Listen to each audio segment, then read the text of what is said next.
So WhatsApp guys, आजको भिडियोमा चाहिँ म सबैभन्दा कमनली मलाई सोधिने क्वेसन्सहरू प्रायः जुनियर्सहरू अथवा नयाँ नयाँ आइटीमा इन्ट्रेस्टेड भाइहरूको है, कुन चाहिँ ल्याङ्ग्वेजबाट चाहिँ म मेरो करियर सुरु गरौँ अथवा कुन चाहिँ ल्याङ्ग्वेजमा सुरुमा सिकौँ भन्ने प्रायःको क्वेरियर हुन्छ। अनि यो बेला जब चाहिँ आइटीमा भर्खर भर्खर छिरिन्छ, कुन चाहिँ लाइनतिर जाने, मोबाइल प्रोग्रामिङतिर जाने हो कि होइन, वेबसाइटतिर बनाउनुतिर जाने हो कि एनालाइसिसतिर, एआईतिर जाने हो, कुनमा जाने फिक्स जबसम्म भइदिएन चाहिँ तबसम्म मन दोधारमा हुन्छ। अनि साथीभाइहरूले जे सिक्यो त्यसमा इन्ट्रेस्टेड भइन्छ, सिक्न सुरु गरिन्छ। तर त्यही हो, आफ्नो मेन फोकस चाहिँ केमा छ आफूलाई थाहा हुँदैन नि। त प्रायःको अब कुन चाहिँमा स्विच गरौँ भन्ने कुरा त्यतिखेर दोधारमा परिन्छ, प्रायः सुरु गर्नेहरूको लागि चाहिँ होइन। सो त्यसको लागि चाहिँ आजको भिडियो स्पेसली बनाएको म केबाट चाहिँ प्रोग्रामिङ सुरु गर्ने भनेर चाहिँ। सो यदि कसैको चाहिँ मेरोभन्दा अलिकति फरक सोच्छ अथवा क्लास हुन्छ भने चाहिँ we can argue in comment है। So let's start the video.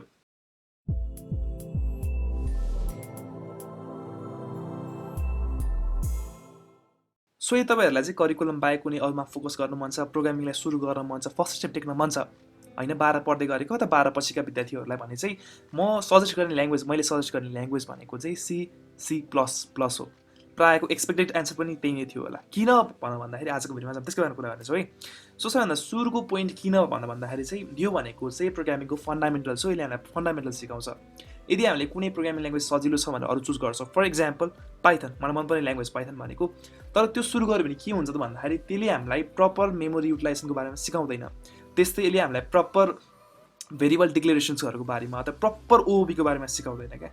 यसमा हामीले कुनै एउटा स्ट्रिङलाई डिफाइन गर्छौँ भने त्यसलाई स्ट्रिङ भनेर डिफाइन गरेर राख्नु पर्दैन क्या होइन। एउटा भेरिएबल डिक्लेयर गरेर त्यसमा स्ट्रिङ हामीले राख्न सक्छौँ होइन, प्रपर युटिलाइजेसन सिकाउँदैन। तर C++मा हेर्ने हो भने चाहिँ यसले प्रपर मेमोरी युटिलाइजेसन अथवा हिप मेमोरी अथवा एड्रेसहरूको बारेमा अथवा रेफरेन्स मेमोरीहरूको बारेमा, पोइन्टर्सहरूको बारेमा चाहिँ क्लियरली भनिदिन्छ क्या होइन। रन टाइम इरर्सहरूको बारेमा, कम्पाइलेसन टाइम्सहरूको बारेमा, अप्टिमाइजेसनको बारेमा चाहिँ क्लियरली हामीलाई सीले मजाले भनिदिन्छ। अनि C++ चाहिँ ओओबीको बारेमा क्लियरली भनिदिन्छ। सबभन्दा सुरुमा सिक्ने ल्याङ्ग्वेज त्यही भनेको चाहिँ C++ हो। यसले हामीलाई गेमिङ्सको लागि अथवा कुनै हामीले एउटा कम्प्युटर सिस्टम बनाउँदैछौँ भने चाहिँ C++बाट चाहिँ एकदम राम्रोसित हुन्छ होइन।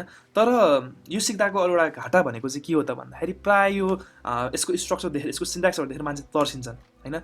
पाइथनलाई हेर्ने भने चाहिँ सजिलो छ, प्रोग्रामिङ सजिलो छ, तर C++मा चाहिँ यो गाह्रो छ होइन। अलिकति सिन्ट्याक्स सी इन सी आउटको कन्सेप्ट अलिकति गाह्रो छ, किनभने हामीलाई प्रिन्ट भन्ने कुरा सजिलो लाग्छ नि त, तर सी इन सी आउट भन्दा त होइन। सो सबभन्दा सुरुमा सिक्दाखेरि मान्छेहरू प्रायः तर्सिन्छन्। अनि यो प्रोग्रामिङबाट चाहिँ मन मोड्ने कारण पनि त्यो नै हो। अनि प्रायः जस्तो हामीले करिकुलममा हेर्ने हो भने C++ नै राख्ने गरिन्छ। प्रायः बिआइएमहरूमा हेर्ने हो भने चाहिँ प्रोबेबली जावा छ क्यार होइन, अथवा बिआइटीहरूतिर हेर्ने हो भने चाहिँ जावा छ। तर बिएससी सिएसआइडीतिर अथवा बिसिएतिर त्यहाँ चाहिँ अथवा इन्जिनियरिङतिर चाहिँ हामीले C++ सबभन्दा सुरुमा सिक्नुपर्ने हुन्छ। सोचेरै राखेको त्यो सब्जेक्ट भनेको चाहिँ, किन भन्दाखेरि यसले हामीलाई प्रपर फन्डामेन्टल सिकाउँछ प्रोग्रामिङको। त्यही भएर सबभन्दा सुरुमा चाहिँ हामीले C++ सिक्न जरुरी छ। तर त्यही हो, मान्छेलाई सबभन्दा सुरुमा त्यो सिक्दाखेरि चाहिँ त्यसको हाम्रो प्रब्लम सोल्भिङ स्किल भन्दा पनि यसको सिन्ट्याक्स देखेर तर्सिन्छ क्या प्रायः जस्तो मान्छेहरू चाहिँ। प्रब्लम त्यहाँनिर आउँछ।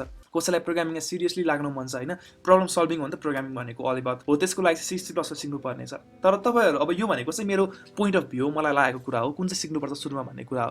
तर तपाईँहरूलाई चाहिँ मनाइसक्नु भएको छ म यो फिल्डतिर लाग्छु भने, फर इक्जाम्पल चाहिँ तपाईँहरूलाई चाहिँ अब मोबाइल एप डेभलपमेन्टतिर जानु मन छ भने चाहिँ अब जावा सिक्दा राम्रो हुन्छ सबभन्दा सुरुमा होइन, जावा। अथवा तपाईँहरूलाई चाहिँ आइओएस डेभलपमेन्टतिर जानु मन छ भने स्विफ्ट, अब्जेक्टिभ सीतिर लाग्दा हुन्छ। अथवा गेमिङतिर लाग्नु मन छ भने C++ अथवा C#हरूतिर लाग्दा बेस्ट हुन्छ। तर तपाईँहरूलाई क्लियर आइडिया छैन केमा लाग्नुपर्ने छ, भविष्यमा के गर्छु भन्ने अहिलेसम्म फिक्स छैन भने चाहिँ करिकुलम वाइज जानुहोस्। साइड बाई साइड तपाईँहरूले चाहिँ सीलाई चाहिँ अलिकति सिरियसली लिनुहोस्, C++लाई सिरियसली लिनुहोस्।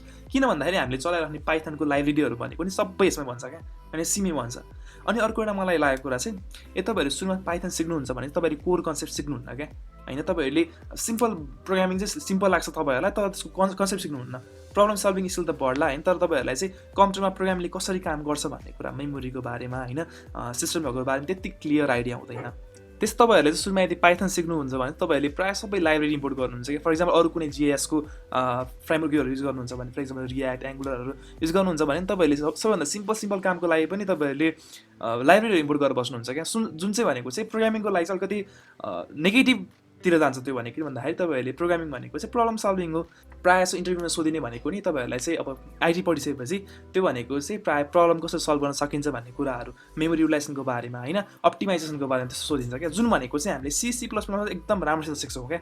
एउटा नेगेटिभ साइड पनि छ यसको, सबभन्दा सुरुमा सिक्नको लागि गाह्रो पर्छ, सिन्ट्याक्सहरू गाह्रो छ होइन। तर तपाईँहरूले यदि सिरियसली लाग्न चाहनुहुन्छ प्रोग्रामिङको फिल्डमा, कुनै एउटा राम्रो कम्पनीमा जाइरहन चाहनुहुन्छ भने C++ चाहिँ सिक्नै पर्ने हुन्छ तपाईँहरूले राम्रोसित क्या है। सो मलाई लागेको कुरा हो। सो कसैलाई चाहिँ यदि चित्त बुझ्दैन मेरो कुरा भने चाहिँ we can argue in comment. आजलाई चाहिँ भिडियो यति। तपाईँहरूलाई यदि भिडियो चित्त बुझ्छ भने चाहिँ भिडियोलाई लाइक र सेयर गर्न सक्नुहुनेछ, र यस्तै कन्टेन्ट भविष्यमा हेर्न चाहनुहुन्छ भने चाहिँ please subscribe the channel. Thank you.